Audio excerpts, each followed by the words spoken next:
ಗೆಳೆಯರೇ, ಬಹುಶಃ ಈ ಬಾರಿಯ ಬಿಗ್ ಬಾಸ್ ನೋಡ್ತಾ ಇರೋರು ಮನೆಯ ಸ್ಪರ್ಧಿಗಳು ಮಾಡ್ತಿರೋ ಜಗಳಗಳನ್ನೇ ಮನರಂಜನೆ ಅಂತ ತಿಳ್ಕೊಳ್ಬೇಕು ಅನ್ನೋ ಹಾಗೆ ಬಿಗ್ ಬಾಸ್ ಕಾರ್ಯಕ್ರಮ ಮೂಡಿ ಬರ್ತಿದೆ. ದಿನಸಿ ಟಾಸ್ ಪಡ್ಕೊಳ್ಳುವಲ್ಲಿ ಮನೆಯ ಸದಸ್ಯರು ಜಗಳ ಮಾಡ್ಕೊಂಡಿದ್ದಾರೆ. ಇವರ ಜಗಳ ಇಷ್ಟಕ್ಕೆ ಮುಗೀತು ಅಂದ್ಕೊಂಡ್ರೆ ಬಿಗ್ ಬಾಸ್ ಸ್ಪರ್ಧಿಗಳನ್ನ ಹೊಸ ಟಾಸ್ಕ್ ನೀಡಿ ಆರಿದ್ದ ಬೆಂಕಿಗೆ ಇನ್ನಷ್ಟು ತುಪ್ಪ ಸುರಿದಿದ್ದಾರೆ. ಬಿಗ್ ಬಾಸ್ ನೀಡಿದ ಹೊಸ ಟಾಸ್ಕ್ ಹೆಸರೇ ಬಿಗ್ ಬಾಸ್ ನ್ಯೂಸ್. ಉತ್ತಮ ವಿದ್ಯಾರ್ಥಿ ಹಾಗೂ ಉತ್ತಮ ಟೀಚರ್ ಎನಿಸಿಕೊಂಡ ತುಕಾಲಿ ಸಂತೋಷ್ ಹಾಗೂ ಕಾರ್ತಿಕ್ ಬಿಗ್ ಬಾಸ್ ವಾರ್ತಾ ಸಂಸ್ಥೆಯ ಪ್ರಧಾನ ಸಂಪಾದಕರಾಗಿ ಸ್ಪರ್ಧಿಗಳು ಹೇಳೋ ನ್ಯೂಸ್ಗಳನ್ನ ಕೇಳಿಸಿಕೊಂಡು ಅದಕ್ಕೆ ಅಂಕಗಳನ್ನ ನೀಡುವ ವಿಶೇಷ ಅಧಿಕಾರ ಪಡ್ಕೊಂಡ್ರೆ ಉಳಿದ ಸದಸ್ಯರು ನಿರೂಪಕರಾಗಿ ವಾದಗಳನ್ನ ಮಂಡಿಸುವ ಅವಕಾಶವನ್ನ ಪಡ್ಕೊಂಡ್ರು.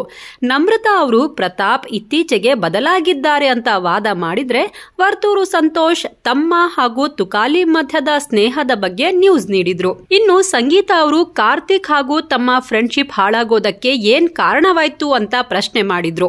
ಅಲ್ಲದೆ ತಾವು ಬಕೆಟ್ ಅಂತ ಹೇಳಿ ಸ್ಟೇಟ್ಮೆಂಟ್ ಬಗ್ಗೆ ಸಾರಿ ಕೇಳಿ ತಮ್ಮಿಬ್ಬರ ಫ್ರೆಂಡ್ಶಿಪ್ ಮೊದಲಿನ ಹಾಗೆ ಆಗ್ಲಿ ಅಂತ ಆಸೆ ಪಡ್ತೀನಿ ಅಂದ್ರು. ಇನ್ನು ಮೈಕಲ್ ಕೂಡ ಸಂಗೀತ ಹಾಗೂ ಕಾರ್ತಿಕ್ ವಿಷಯದ ಬಗ್ಗೆ ವರದಿ ಮಾಡಿದ್ರು.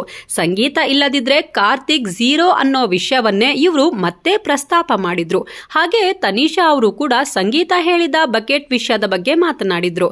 ವಿನಯ್ ವೇದಿಕೆಗೆ ಬಂದು ಮೊದಲ ದಿನದಿಂದ ತಮ್ಮ ಹಾಗೂ ಸಂಗೀತ ನಡುವೆ ನಾಮಿನೇಷನ್ ವಿಚಾರವಾಗಿ ನಡೆದ ಜಗಳದ ಬಗ್ಗೆ ಹೇಳಿದ್ದಲ್ಲದೆ ಸಂಗೀತ ಬೇಕು ಎಂದೇ ಹಳ್ಳಿ ಟಾಸ್ಕ್ ಅಲ್ಲಿ ವಿಮೆನ್ ಕಾರ್ಡ್ ಪ್ಲೇ ಮಾಡಿದ್ರು ಅಂತ ನ್ಯೂಸ್ ಒಪ್ಪಿಸಿದ್ರು. ಕೊನೆಯಲ್ಲಿ ಬಂದ ಸಿರಿ ಅವರು ತುಕಾಲಿ ಸಂತೋಷ್ ಅವರಿಗೆ ತುಕಾಲಿ ಅವರು ಹಿಂದೂ ಬಿಟ್ಟು ಮಾತನಾಡ್ತಾರೆ ಅಂತ ಹೇಳಿದ್ದಕ್ಕೆ ತುಕಾಲಿ ಸಂತೋಷ್ ಜೋರಾಗಿ ಕೂಗಾಡಿದ್ದಾರೆ. ಸಿರಿ ಹಾಗೂ ತುಕಾಲಿ ಸಂತೋಷ್ ಮಧ್ಯದಲ್ಲಿ ಜಗಳ ಜೋರಾಗಿ ನಡೆಯಿತು.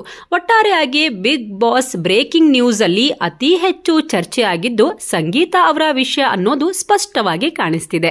ಇವರ ಜಗಳಗಳನ್ನ ಕೇಳಿ ಒಂದಿಷ್ಟು ವೀಕ್ಷಕರಿಗೆ ತಲೆನೋವು ಬಂದಿರೋದಂತೂ guarantee. Bigg Boss breaking news ನಿಮ್ಗೆ ಇಷ್ಟ ಆಯ್ತಾ? ಬಿಗ್ ಬಾಸ್ ಮನೆಯಲ್ಲಿ ನಿಮ್ಮ ನೆಚ್ಚಿನ ಸ್ಪರ್ಧಿ ಯಾರು? ಇತ್ತೀಚಿನ ದಿನಗಳಲ್ಲಿ ಮನೆಯವರೆಲ್ಲರೂ ಸಂಗೀತ ಹಾಗೂ ಪ್ರತಾಪ್ನ ಟಾರ್ಗೆಟ್ ಮಾಡ್ತಾ ಇದ್ದಾರೆ ಅಂತ ನಿಮಗನ್ನಿಸ್ತಾ ಅನ್ನೋದನ್ನ ತಪ್ಪದೆ ನಮಗೆ ಕಾಮೆಂಟ್ ಮಾಡಿ ತಿಳಿಸಿ. ಅಲ್ಲಿವರೆಗೂ ನೋಡ್ತಾ ಇರಿ ಇನ್ಸ್ಪೈರ್ ಕನ್ನಡ ಯೂಟ್ಯೂಬ್ ಚಾನಲ್.